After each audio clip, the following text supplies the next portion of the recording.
Salut tout le monde. Alors comme on a fait une petite pause au mois de mai, j'ai eu quelques lectures. Alors mois de mai, vraiment petit mois de l'année niveau lecture pour moi, cette année, où j'ai eu 8 lectures.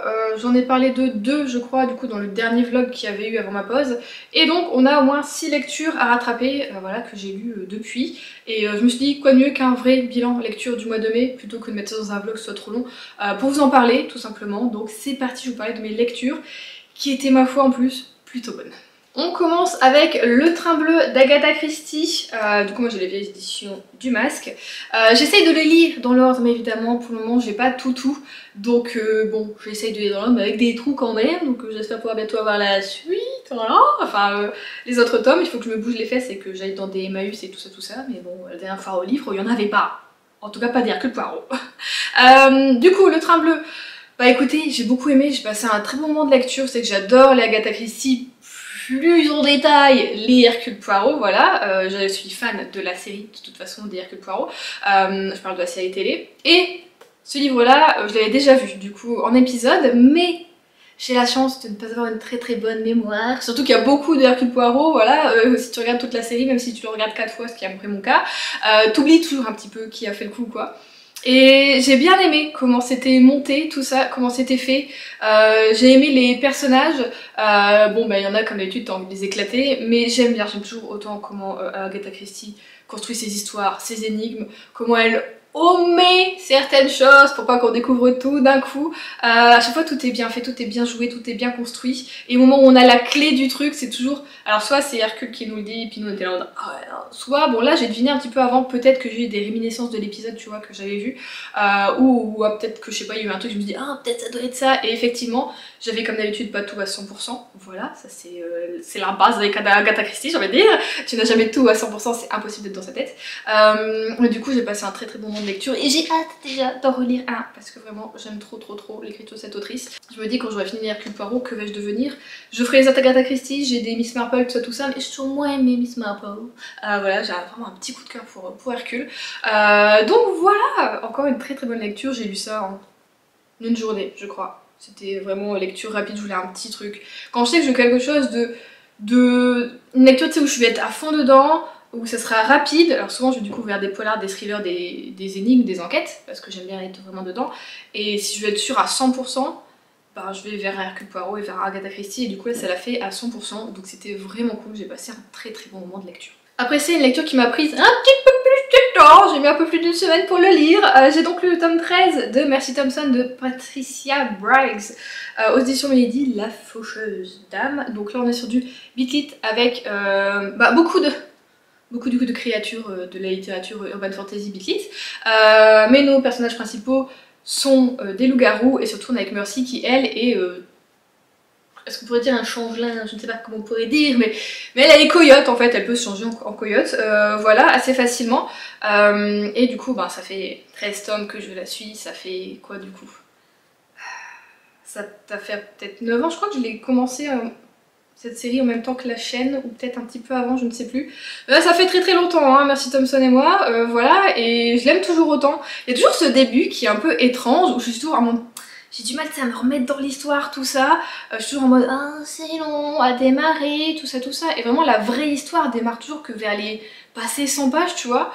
Et c'est pour ça, je pense que je suis longue à lire cette saga, mais j'ai toujours autant de plaisir à retrouver les personnages. Je pense que le côté qui me bloque le plus, c'est qu'on est beaucoup, du coup, avec une meute de loup-garou. Et que t'as toujours ce côté-là, loup-garou, en mode... faut faire... Là, vraiment, dedans, t'es vraiment en mode, faut faire attention au niveau de la hiérarchie, au niveau de comment tu t'adresses à qui, de tous les trucs comme ça, parce que ça peut te retomber dessus, même s'ils sont amis, en gros, ils peuvent se bouffer et se tuer entre eux, parce que t'as le loup qui est toujours là, dominant, ou t'as le soumis, t'as l'oméga, t'as l'alpha, tu vois, et tout ça, moi, c'est quelque chose qui me passionne pas du tout, mais... Je sais pas pourquoi j'aime toujours Mercy Thompson, mais je pense que c'est parce qu'il y a ce mélange vraiment de créatures où t'as les failles, les vraies failles, pas les failles qu'on connaît maintenant avec les oreilles pointues qui sont juste des elfes, en fait, excusez-moi, je les aime pas, voilà, j'aime pas. J'en ai lu quelques-uns, ça me saoule, voilà, ils sont beaux, ils te... Non, les faillés, c'est des gobelins, c'est des trolls, c'est des trucs un peu, des créatures un peu dégueulasses, c'est des trucs qui viennent de je sais pas trop où et qui ont contrôlé le monde avant, et... Enfin voilà, t'as plein de légendes dessus sur les vrais faillés, c'est pas des beaux gosses ou des belles gosses qui sont un peu pète cul et qui en veulent à tout le monde et nanana, tu vois. Excusez-moi, fallait que ça sorte un petit peu. Ah, voilà. Et du coup, j'aime aussi ce mélange, on a des vampires, on a des sorcières. Et c'est bien parce qu'on a toujours en fait une enquête, du coup Mercy va toujours un petit peu enquêter sur ce qui se passe sur son territoire maintenant, voilà, puisque la meute gère ce territoire, et il se passe des choses, on a des disparitions, on a des cadavres retrouvés, et on a surtout quelqu'un qui s'en prend à des créatures qui n'ont pas forcément énormément de pouvoir, mais qui sont quand même, tu vois, des créatures, et c'est la faucheuse en fait, hein, voilà, donc d'où le titre, la faucheuse d'âme, voilà. Et pareil, j'ai beaucoup aimé, même si je l'ai mis plus d'une semaine à le lire, j'ai un peu eu du mal à rentrer dedans, mais après une fois que t'es dedans, tu vois, voilà, donc j'ai encore passé un bon moment de lecture, j'aime toujours autant cette série. Le tome 14 n'est toujours pas sorti en anglais, donc aux États-Unis, et je sais même pas si c'est un vrai tome ou si c'est genre un mélange de nouvelles, je sais pas, parce que l'autrice elle aime bien faire ça aussi entre deux. Donc je continue toujours la série, je ne sais pas quand est-ce qu'il y aura le tome 14 en français, j'espère qu'on l'aura, on sait jamais, tu ne peux être sûr de rien finalement. Hein. Mais j'espère que ça va pas encore durer trop longtemps. 2 tomes en plus, allez, pour de finir la saga, et on est bien je pense, parce que là j'ai pas envie non plus d'une grosse saga, alors on est déjà à 13 tomes, c'est quand même pas mal, tu vois. Donc voilà, j'espère que ça se finira quand même bientôt, et comme ça se finit en beauté, tu vois, on va pas en mode dans l'essoufflement. Ce serait bien. Petit conseil a été comme ça, quoi, t'as vu. Après ça, j'ai eu besoin de douceur, de gourmandise, d'un Jenny Colgan. J'ai donc lu La confiserie de Rosie, de Jenny Colgan, éditions Pocket. Voilà. Écoutez, je savais pas trop vers quoi j'allais. Je me disais qu'on allait être un petit peu en mode soit la petite boulangerie, soit la charmante librairie. Et effectivement, on est plus en mode un petit peu la charmante librairie, tout ça. Donc en fait, avec Rosie, qui a une vie, on va dire, un petit peu compliquée, puisqu'en fait, de base, elle est aide-soignante, sauf que le service dans lequel elle travaillait s'est fait supprimer de l'hôpital, voilà, je sais plus si c'est plus de moyens ou un truc dans le genre, et elle se retrouve un peu en mode chômage. Du coup, elle est aide-soignante, mais maintenant par intérim. Je savais même pas que c'était possible. Donc elle fait des missions d'intérim comme ça, elle vit à Londres et elle te fait des gardes, elle te fait des trucs, enfin vraiment elle a une vie hyper fatigante. Et elle est depuis 8 ans avec le même homme, 8 ans je crois, 7 ou 8 ans, je ne sais plus, qui lui est du coup pharmacien dans cet hôpital dans lequel elle travaillait. Et voilà quoi, elle l'a rencontré je crois vers 24 ans, un truc dans le genre, 23-24 ans, puis c'était un moment où elle voulait se poser, puis il correspondait un petit peu à ce qu'elle attendait, tout ça. Sauf que 8 ans plus tard, elle attend toujours la demande en mariage. Bon moi c'est quelque chose, vous savez, mariage je suis pas trop, voilà, surtout quand t'es bien avec la personne. Le mariage c'est pas une solution en soi, c'est pas une façon de finir un couple pour moi, voilà, tu vois, t'es juste bien avec la personne, t'es déjà en couple, t'es déjà une famille, enfin voilà. Je trouve que le mariage pour moi c'est... Voilà, donc bon, quand à chaque fois les meufs sont là, elles attendent la bague, la demande, je suis jamais trop émue, émoustillée, ou en mode, ouais quand même il pourrait lui demander. Mais c'est pas grave, tu vois, je comprends quand même ce personnage. Et ça vient pas quoi, Gérard, parce que t'appelles Gérard, ça vient pas quoi, il fait pas très long de s'appeler Gérard en ce moment. Ça vient pas, il veut pas, vraiment il est plan-plan, on sent que Gérard il a juste besoin d'une deuxième maman et que Rosie elle lui fournit ça, elle fait son linge, il y a des choses des fois elle fait pas forcément, elle fait pas aussi bien à manger que la maman, du coup ils prennent des trucs à emporter, des fois elle lui retourne chez sa mère, enfin vraiment le truc, le gars, tu l'imagines le soir elle rentre dans le canapé avec une pizza, sa binouse devant la F1 quoi tu vois. Ah on rêve toutes de ça n'est-ce pas madame? On rêve toutes de ça, vraiment le but ultime. Jusqu'au jour où tu vois elle vit comme ça et puis sa mère l'appelle et lui demande en fait d'aller s'occuper de sa tante qui vit, alors je ne sais plus trop où, en campagne, dans le Derbyshire.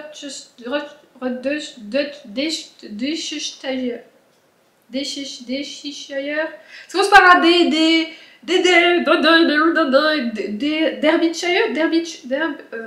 un dans la campagne anglaise.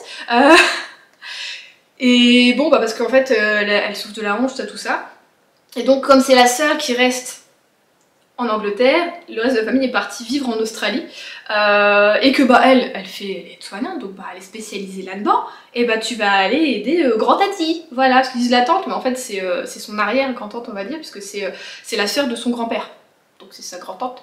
Et bon elle hésite, tout ça, même son mec il a un mode, attends tu vas pas aller t'occuper d'elle, bah non tu t'occupes déjà de moi tu vois. Et finalement elle y va, parce qu'elle dit tu vois elle a un petit peu marre de tout l'intérim, tout ça. Puis finalement elle a envie de découvrir autre chose, de voir autre chose, de déconnecter un petit peu, puis elle a envie de s'occuper de sa tante, enfin de sa grand-tante, qui elle a des souvenirs, qui ramenait toujours des bonbons quand ils étaient petits, tout ça, et qui s'occupait quand même bien d'eux. Ça fait longtemps qu'elle l'a pas vue. Et elle débarque et bah, elle est pas accueillie comme il faudrait. Vraiment la grand-tante... comment elle s'appelle déjà? Je ne sais plus. Donc la grand-tante Liliane, et ben... voilà quoi, elle l'accueille pas comme elle aurait voulu qu'elle soit accueillie. Elle est un petit peu renfrognée, mais on sent qu'en fait juste Liliane, elle est en mode... Je sens que j'ai encore plein d'énergie, je peux vivre encore plein de choses, et genre mon corps me dit non, et ça l'énerve en fait, tu vois, elle est frustrée cette dame. Et du coup, petit à petit, ce qui est prévu, c'est que du coup Rosie s'occupe de Liliane, et qu'elle vende du coup la confiserie qui est juste de la maison à côté, et qui était la confiserie de la famille depuis quelques temps. Et qui dégage plein de souvenirs, et donc voilà, elle va un peu s'occuper de cette confiserie, elle va la remettre un petit peu à niveau, elle va essayer de trouver un acheteur, tout ça. Et franchement c'était pas mal. Ce que j'ai aimé, c'est qu'on a eu des petits souvenirs de Liliane quand elle était jeune, avec son premier amour et presque son seul amour, et j'ai trouvé ça beau, assez émouvant. Je avoue que j'ai peut-être un petit peu versé ma petite larme. Voilà, c'est assez frustrant aussi pour Liliane, qui a juste en fait quelqu'un qui lui a un peu, on va dire entre guillemets, volé sa vie tout simplement, et j'étais tellement frustrée pour elle. Je me dis mais t'étais si gentille, tu méritais tellement mieux que ça, tout ça. Enfin bon, du coup j'ai aimé aussi avoir ces petites histoires d'avant. Donc on est durant la Seconde Guerre mondiale à ce moment-là, on sent que c'est compliqué, tout ça, il y a les rations, il y a... voilà, et puis bah, les hommes partent à la guerre, et c'est compliqué du coup de se trouver quelqu'un, et t'as envie quand même que la vie soit un petit peu légère, de pas penser qu'à ça, et enfin voilà, et du coup c'était... j'ai beaucoup aimé. Ce que j'aime aussi avec les Jenny Colgan, c'est que c'est vraiment du feel good, c'est pas de la romance, que la romance elle passe vraiment à la fin de tout, et du coup j'ai beaucoup aimé. On a des personnages comme d'habitude qu'on n'a pas trop envie d'aimer, des gens un petit peu pas sympas, tout ça, et du coup c'était cool, franchement je vous le conseille si vous avez envie. Alors par contre si vous êtes en mode rééquilibrage alimentaire, je vous le conseille pas, parce que après ça moi j'ai envie de manger des bonbons. J'ai galéré à m'en acheter parce que j'avais pas souvenir qu'il y avait autant de gelée, enfin de gélatine de porc dans les bonbons, et que moi je suis végétarienne, enfin je mange pas en tout cas de viande, je suis pesco-végé, et j'ai voulu, vous savez, racheter les petites bubblies là. Les bubblies, c'est les petites bouteilles bleues et roses qui piquent un petit peu, qui sont un peu sûres, après elles sont sucrées, et j'adore. C'est pas vegan, c'est pas végé. Je savais pas, d'ailleurs j'en ai remangé quand j'étais déjà végétarienne, et j'ai pas fait gaffe. Pourquoi j'ai pas fait gaffe? C'est Adrien Ferrer qui me dit, moi j'étais en mode regarde, je vais prendre ça, ça va être trop bien. Il me fait, mais Juliette, tu peux pas. Je me dis, il n'y a pas de gluten dans les bonbons, parce que je suis aussi intolérante au gluten. Et il me dit, non mais c'est pas le gluten, c'est de la gélatine de porc. Je me dis, oh mais regarde, c'est juste une thé gélatine. Ouais, c'est juste une thé gélatine, donc c'est de la gélatine de porc, donc t'as pas le truc vegan. Oh putain, c'est pas possible, la vie est une merde. J'ai pris des Skittles du coup, parce que c'est vegan. Mais du coup oui, ça donne envie de manger des bonbons. On a des fois des recettes de bonbons, et au début en plus on a un truc, Liliane elle tenait un carnet en fait, où elle nous parlait des bonbons, et c'est trop drôle. Donc on a des petits trucs de 1 ou 2 pages des fois en début de chapitre, où elle nous raconte de où est la création de tel ou tel bonbon, tout ça. Et franchement, genre le fudge, bon nous on connaît pas trop le fudge, on n'a pas, tu vois, en France. C'est des trucs hyper sucrés, des petits carrés hyper sucrés, mais qui a l'air quand même très bon. Elle te raconte un petit peu l'histoire, tout ça, avec les concurrents, les nouveaux trucs, tu vois, c'est plus des vrais bonbons, tout ça, enfin j'aime trop. Et en plus on a une histoire juste avant, petite note de l'autrice qui nous raconte pourquoi elle a voulu écrire un truc sur les bonbons, tout ça, et je trouvais ça trop beau, trop bien. Et en fait je savais pas, son bouquin date de 2012, donc il a plus de 10 ans, et à ce moment-là l'autrice vivait en France. Et elle dit qu'en France par contre on avait des bonbons de merde comparé à l'Angleterre. Je peux comprendre, je pense que oui effectivement on n'a pas les mêmes bonbons, et que les Anglais ils ont des trucs un peu farfelus, beaucoup à la menthe, au citron, genre menthe choco, trucs comme ça, et c'est vrai que nous ça on n'a pas vraiment par ici. Je dis pas que leurs sont forcément meilleurs, mais c'est un peu plus, voilà, un peu plus travaillé je dirais, un peu plus traditionnel. Donc c'était cool. Waouh, j'ai beaucoup parlé sur celui-ci, mais je l'ai beaucoup aimé, vraiment c'était vraiment top, et j'ai hâte du coup de lire la suite qui sort. Il est peut-être déjà sorti celui de Noël, ou il sort en fin d'année en poche, si je dis pas de bêtises, parce qu'il est déjà sorti en grand format l'année dernière. Donc moi je lis que en poche. Voilà, donc j'ai hâte de retrouver le petit village et tout ça. Enfin voilà. Ensuite j'ai continué la saga Frieren bon il sera beaucoup. Le tome 10, voilà, c'est chez Kiun. Donc j'ai hâte de lire le tome 11 que je vais bientôt m'acheter. Le 12 est sorti le mois dernier, si je ne dis pas de bêtises, peut-être que je dis des bêtises, je ne sais plus.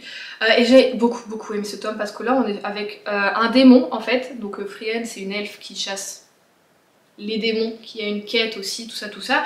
Et elle est avec Fern qui est donc aussi mage comme elle, mais humaine. Et avec... merde, comment il s'appelle? On le voit pas beaucoup en plus dans ce tome là, enfin je trouve pas. Et avec un gars, j'ai oublié son nom, qui lui est un guerrier. Merde, comment il s'appelle? Je sais plus. Et là en fait on est vraiment avec l'histoire d'un démon que je trouve très intéressante, qu'on a déjà vu un petit peu dans le premier tome. Et là en fait on va vraiment savoir pourquoi il en est là, comment il en est arrivé là. On a une petite partie de son histoire parce que les démons sont juste millénaires, donc on peut pas retracer totalement leur histoire, et je trouvais ça hyper intéressant, hyper bien fait, et j'ai encore hâte du coup de lire la suite. Évidemment, vraiment ce manga, si vous aimez les petites épopées, les choses non plus pas trop compliquées, les petites batailles, c'est pas des combats trop longs, tout ça, trop travaillés, mais il y a ce qu'il faut où il faut, donc c'est vraiment top. Si vous aimez un petit peu ce qui est drôle, les histoires d'amitié, vous allez adorer Frieren, vraiment. On voyage, on bouge, on voit plein de choses, c'est plutôt bien travaillé, enfin franchement c'est un super bon manga, donc j'adore. Toujours autant, et je suis très contente parce que je ne m'en lasse pas. Alors, une de mes dernières lectures que j'ai adoré, vraiment. Lockdown Abbey de Beth Cohen Erskine, aux éditions J'ai lu. Alors déjà, le bouquin, je le trouve très beau. Voilà, ce dégradé de bleu, ces petits liserés comme ça, un peu dorés. On adore. Et donc là, en fait, ça nous était vendu un petit peu comme une sorte de cozy mystery. Pas trop, on dirait que c'est plus un roman histoire avec une légère énigme, j'ai envie de dire, voilà. Donc on va être avec une famille qui vit dans Lockdown Abbey. Alors faut le dire aussi, l'autrice l'a écrit durant le confinement, et elle a fait un jeu de mots du coup, lockdown. Enfin là, lock, comme ça s'écrit, c'est lac, mais tu mets un K à la place du H, et ça te dit en fait juste confinement, tu vois. Donc c'est pour dire. Et effectivement, on est dans un huis clos là-dedans. Donc on suit la famille, est-ce qu'ils ont un nom? C'est la famille Everkillen, qui, comment dire, hein, ils s'aiment pas trop, dans les années 50, presque 60, tu vois. On sent que la société va changer, tout ça. Et on est du coup en Écosse, là. Et en fait, on suit un tout petit peu la famille au début, qui commence à avoir des déboires financiers, et le père veut trop rien faire finalement pour changer ça. Le plus jeune fils, lui, il a plein d'idées, tout ça, mais ils sont en mode non, t'écoutes pas, tout ça, enfin voilà. Et le père va être retrouvé mort. La police conclut à un accident. Et finalement, la domestique, enfin du coup la gouvernante, Madame McBain, elle est en mode, je sais pas, c'est un petit peu bizarre quand même, tout ça, qu'il soit allé là, comme ça, qu'il y a eu cet accident, il était pas trop comme ça, tout ça, il faisait vachement attention. Puis petit à petit, elle va soulever des choses, mais c'est très léger en fait. Là on nous vend vachement, comme il y avait vraiment une grosse énigme. C'est pas vraiment c'est plus le fond du truc, tu vois, un peu notre fil conducteur, mais qui arrive plutôt tard dans l'histoire. La gouvernante, elle est pas tout de suite, voilà, happée par le truc, elle se dit pas, voilà, non, c'est un meurtre. Tout ça met un petit peu de temps aussi à arriver, tout ça dans cet accident. Et l'enquête, vraiment, c'est tout petit, c'est petit à petit, c'est plus vers la fin où ça s'enchaîne un petit peu, tout ça. Mais on a beaucoup aussi, c'est des histoires de famille où tout le monde se déteste, tout le monde est détestable, sauf le fils, comme je dis. Le fils, le cadet qui lui essaie vraiment de tout faire pour tout remettre à flot, et je l'ai adoré. En fait, vous savez à quoi ça m'a fait penser, et c'est bien parce que c'était pas noté sur la jaquette ou quoi que ce soit. J'ai eu une ambiance Downton Abbey. Voilà, j'adore cette série, c'est une de mes séries préférées, chouchou, le classique de chez classique que j'adore. Et j'ai aimé parce qu'on est du coup des fois avec la famille et des fois avec les domestiques, et c'est ce côté-là vraiment qui m'a fait penser à Downton. Parce que tu retrouves jamais ce truc quand tu mets ton petit bandeau, tu sais, entre Downton et, je sais pas, Belgravia ou truc comme ça. C'est faux, faut jamais croire les bandeaux, ils disent que de la merde, c'est faux. Et là, j'ai eu cette ambiance un petit peu, j'ai retrouvé ça avec les domestiques, qui étaient en mode, oh mon dieu, il se passe ça, comment on va faire, et tout ça, il faut avoir la famille, et j'ai trop aimé, en fait, vraiment, c'était trop bien. Juste, si tu t'attends pas à trouver finalement un Cozy Mystery, enfin vraiment c'est génial, et j'ai beaucoup aimé. Je me suis laissée porter par l'histoire, j'ai détesté les personnages, tout ça, mais c'était trop bien en même temps. On est dans une maison qui cache beaucoup de secrets, qui a des cachets, des trucs comme ça, donc c'était bien aussi. Enfin vraiment j'ai adoré, et du coup l'autrice s'est inspirée un petit peu du Covid, on va dire, puisque on a une épidémie qui sévit, et c'est pour ça qu'on est un petit peu en huis clos, parce que la famille peut pas trop sortir parce qu'il y a cette épidémie. Ils croient pas à cette épidémie, mais non, nous on le voit pas, en fait personne dans la famille n'est atteint. Il y a juste plus de la moitié de leurs domestiques qui ne sont plus là. Les domestiques font tout pour que la maison continue de tourner comme avant, que ça se voit presque pas. Ils sont là en mode, ben non, je dirais personne qui est atteint, enfin nous on vit comme avant. Mais non en fait parce que les autres se tuent à la tâche. Et c'est là que tu vois tellement la différence, quoi, et comment ils traitaient les domestiques, ils se souviennent même pas de leur tronche, de leur prénom, enfin c'était un truc de malade. Et je me dis quand même dans les années 50 en Angleterre il y avait encore ça. Et du coup je suis un peu choquée, mais en même temps je me dis oui, c'est possible parce que les Anglais ont toujours été plus que nous, puis ils sont encore royalistes, tu vois, nous on est vachement, voilà, ça fait très très longtemps qu'on ne l'est plus. Mais nous on est vachement plus révolutionnaires, tout ça. Et du coup, je suis choquée, mais putain, comme c'est quand il y avait encore autant de trucs avec des domestiques à ce point-là, tout ça, enfin vraiment des femmes de chambre et tout ça. Alors je sais qu'il y a toujours des ultra riches qui vivent un peu comme ça, qui ont des personnes à leur botte, mais je suis toujours choquée un peu de ce truc-là, évidemment.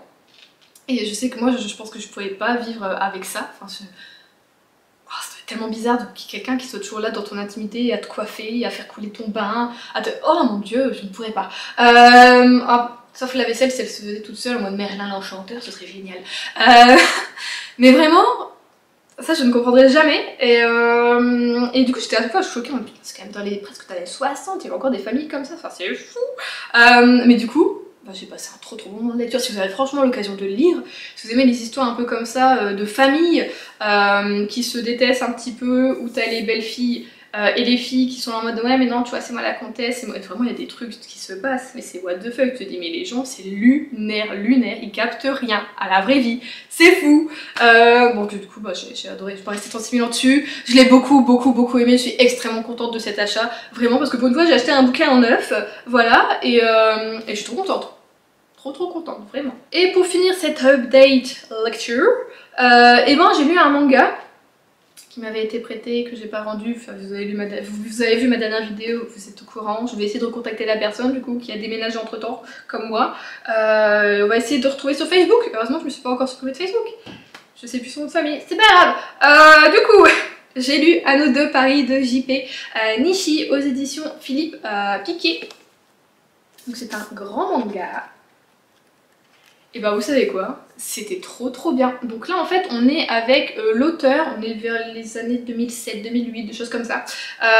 Et donc c'est l'auteur qui va vivre à Paris pendant quelques années et qui découvre Paris et du coup qui nous fait part de les particularités, des différences avec le Japon, de plein de trucs comme ça. Et je trouvais ça trop cool, hyper frais. Et en fait moi qui suis souvent, je suis blasée de la France et des Français, alors j'adore mon pays vraiment, mais je trouve que notre société évolue pas dans le bon sens et je trouve ça extrêmement dommage, enfin de ce que tu vois en tout cas dans les médias, tout ça, je trouve qu'on n'évolue pas assez vite et pas dans le bon sens malheureusement, même s'il y a beaucoup de monde qui essaye de faire évoluer les choses dans le bon sens, souvent c'est les personnes qui sont le moins écoutées. Enfin bon, c'est qu'on montre le moins, mais c'est pas grave. Et du coup en fait ça m'a donné un petit regard neuf, alors c'est sur Paris, hein. C'est pas la France, on est d'accord, Paris, on est tous plein à le dire, Paris c'est pas la France, c'est pas du tout représentatif de la France, mais j'ai trouvé ça cool, tu vois, un regard vraiment neuf, parce que moi je suis pas vraiment fan de Paris, vraiment, ça me dérange pas d'y aller, genre si je vais à Paris c'est pour un événement, genre c'est des concerts, voilà les événements, je vais à Paris pour des concerts, c'est vrai c'est tout. C'est vrai, c'est tout, je vais pour des concerts. Et du coup, ouais, j'ai vraiment un regard neuf finalement sur la ville, sur ce que toi les trucs à visiter, sur nos coutumes finalement, parce que bah pareil tu vois il y a un moment c'est trop rigolo, il apprend à faire la bise et j'ai trouvé ça trop rigolo, j'étais en mode mais c'est vrai qu'en fait on a tellement l'air con quand on fait la bise, parce que lui au début il captait pas, après il le faisait mais sans faire le bisou, sans faire le bruit, et du coup il dit putain je crois que j'ai l'air con, et du coup tu le vois en train d'essayer de faire les mais il n'y arrive pas, il galère, tout ça, et je trouvais ça très drôle, il y a plein de situations un peu cocasses. Il y a un truc qui m'a un peu, alors moi choquée en tant qu'occidentale et puis personne très ouverte d'esprit, c'est qu'il parle beaucoup en fait à un moment des homos, il est choqué qu'il y ait des cafés qui soient référencés un petit peu pour les rencontres pour les homosexuels, tout ça, et il en parle beaucoup et des fois il nous parle d'une personne et on n'a pas besoin de savoir son orientation sexuelle puis il va nous dire bah lui il est homo. J'étais là en mode et alors?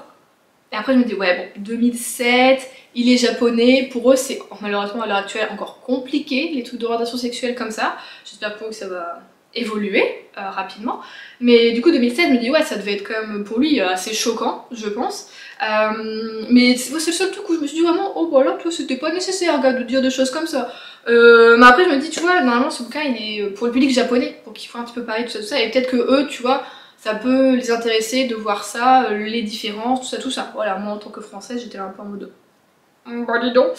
Et du coup, ce qui est cool, c'est qu'il a beaucoup d'amis japonais, et du coup, on va voir aussi ses amis qui sont des fois implantés là depuis longtemps, qui sont en couple aussi avec du coup des Parisiens, des Caucasiens. et qui du coup lui parle un petit peu de la vie qu'ils ont, tout ça, il y en a qui vont se marier, il y en a qui vont avoir des enfants, enfin vraiment c'est cool, il y en a qui repartent au Japon, qui sont tristes, enfin voilà, et on a jusqu'à la fin, jusqu'à son retour au Japon. Et j'étais un petit peu triste, genre qu'il rentre tout ça, je sais pas, j'étais triste avec lui. Et il était là en mode, ouais, au début Paris me manquait beaucoup. Puis petit à petit, quelques mois après, tu vois, tu te réhabitues à ta culture, à ton pays, tout ça. Et puis après, 2 ans après, je crois, il est retourné en France, revoir des amis. Et puis je pense que c'était aussi pour son manga, tout ça. Tu vois, il était content de revoir les gens, il était content de revoir la ville, tout ça. Enfin, franchement, c'était vraiment cool. Et je trouve que voilà, ces planches sont plutôt bien faites, plutôt rigolotes. Enfin vraiment, t'as de quoi faire. J'ai mis une blindée de temps pour le lire. J'ai été le lire au bord de la mer et c'était trop bien. Bon, il m'a plu un peu dessus, j'ai dû bouger de spot. Mais franchement, j'ai passé un trop moment. Si vous avez l'occasion aussi de le découvrir en bibliothèque, en occasion, ou même de l'acheter si vous voulez. Hein. Je sais pas du tout. Là, écoutez, il coûte 14,90 €. Le prix du livre ne change pas en France. Écoutez, avec le temps, ça a réduit, pas du tout. Donc franchement, c'était cool. Donc maintenant, il faut que je recontacte la personne qui me l'a prêté pour lui rendre. Voilà. J'avoue que j'ai un petit passe mon cœur, je l'aurais bien gardé. Bon après, si je retrouve pas la personne, je vais devoir le garder. Hein. Je sais pas ce que je peux faire avec. Mais franchement, voilà, si vous avez l'occasion, allez-y 1000 fois. C'était trop bien, vraiment. Et du coup, je me dis que ça pourrait être cool, mais je ne pense pas que ça existe. Qu'un Français ait fait ça, genre à Tokyo. Je trouve que ça pourrait être vraiment bien, mais je ne pense pas qu'il y ait une BD ou un manga là-dessus. Je me demande s'il n'y avait pas un moment, je sais pas, quelqu'un sur Instagram qui faisait ça, c'était un Français, mais il dessinait ces trucs, il était au Japon. Je dois plus le suivre, alors il n'existe plus, je sais plus trop quoi. Mais en tout cas, si vous avez peut-être des mangas comme ça, d'étrangers qui découvrent le Japon ou des trucs comme ça, moi j'aime trop, franchement, comme ça, un petit peu la découverte des cultures des autres, les petits trucs qui des fois, toi, te choquent pas dans ton pays ou quoi, et puis qui te choquent ailleurs, ou tu vois que toi tu remarques pas et que des étrangers vont remarquer chez toi, tout ça. Enfin, franchement, genre que je parle beaucoup avec les mains, ou que je parle extrêmement vite aussi. Du coup, n'hésitez pas à me donner des petits conseils comme ça. J'ai envie de petits mangas. Là, j'ai envie de repartir sur des mangas, beaucoup. Donc, il y a des chances que ce mois-ci j'achète des mangas. Mais il y a un book haul arrive la semaine prochaine. Vous allez voir, je suis pas trop fière. Alors, j'en ai pas eu pour cher puisque c'était une fois d'occasion. Mais vous allez voir, je vous en parle pas trop. Donc voilà pour la lecture du mois de mai qui était toutes très bonnes, vous l'avez vu, donc je suis très contente. Des fois on lit pas beaucoup, mais on a des très bonnes lectures et c'est super bien, c'est trop chouette. Donc dites-moi ce que vous avez lu au mois de mai, si vous avez des coups de cœur, des petits trucs, enfin voilà, des choses à me conseiller aussi. Je suis toujours extrêmement curieuse de voir ce que vous lisez. Voilà, j'ai pas encore commencé mes lectures trop été, mais ça me serait tardé parce que comme vous le voyez, là j'ai chaud. Et il fait beau, donc ça y est, le printemps est là, je dis ça, demain il va pleuvoir, faut pas que je chante. Donc, je vous fais des gros bisous, je vous dis à la semaine prochaine pour un book haul, je vous souhaite de très bonnes lectures. Salut!